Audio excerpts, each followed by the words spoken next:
और अब हम लोग बात करेंगे थोरेसिक कैंसर पे, जिसको फेफड़ों का कैंसर और सीने का कैंसर भी कहते हैं। ये अचानक आता है और बिल्कुल लास्ट स्टेज पे ही, मैक्सिमम में केसेस जो देखे गए लास्ट स्टेज में पता चलता है।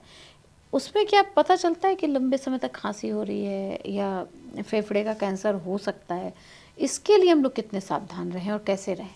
सो यूजली बहुत सही कहा आपने। मैं जो इंडियन हम लोगों का स्टैट्स है वो ये कहता है अराउंड 50% ऑफ केसेस जो हमारे ओपीडी में आते हैं और वो एडवांस नेचर में होते हैं is just because of ignorance. तो कहीं ना कहीं हर कैंसर में तो कहती हूँ कि वो कहीं ना कहीं कुछ लक्षण देता है।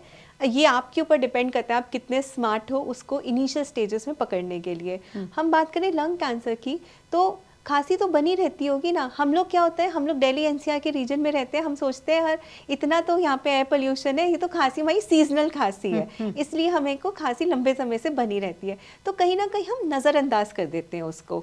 कई बार क्या होता है सांस फूलने लग जाता है, 10 कदम भी चलते हैं तो फिर सांस फूलने लग जाता है। अब क्या हो गया, आजकल सेडेंट्री लाइफ हो गई है, 10 कदम भी नहीं चलते, हमारे को शॉप तक भी जाना है तब भी स्कूटी निकालेंगे तो तभी जाके दूध आएगा या पनीर आएगा, हम अपना पैदल नहीं जाएंगे। तो क्या होता है इन सब चीज़ों में हमारे को पता ही नहीं चलती, क्योंकि हम लोग बैठे हैं सोफ़ा पे बैठे हैं, खा लिया, टीवी देख लिया, सो लिया, काम पे चले गए, वहाँ पे भी बैठ के काम किया, वापस आ गए।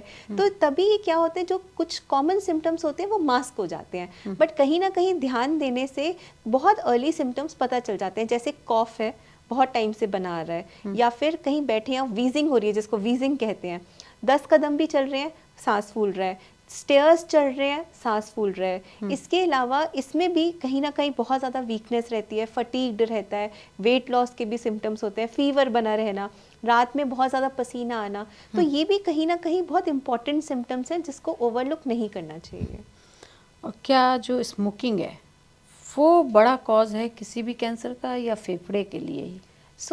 अगर हम बात करें स्मोकिंग का, आप विश्वास मानोगे स्टडीज़ ऐसा कहती है एक सिंगल स्मोकिंग में, सिगरेट में, जिसको हम टोबैको बोलते हैं या निकोटीन बोलते हैं, तो उसमें 72 कार्सिनोजेंस होते हैं एक सिंपल सिगरेट में, जो जो कैंसर कर सकते हैं। जी। अब यस डेफिनेटली फेफड़ों का कैंसर तो मोस्ट कॉमन है ही। इसके अलावा पुरुषों में urinary bladder cancer, oral cavity cancers, females में सर्वाइकल कैंसर्स, ये भी बहुत कॉमन कैंसर्स हैं जो सिंपल स्मोकिंग से होते हैं।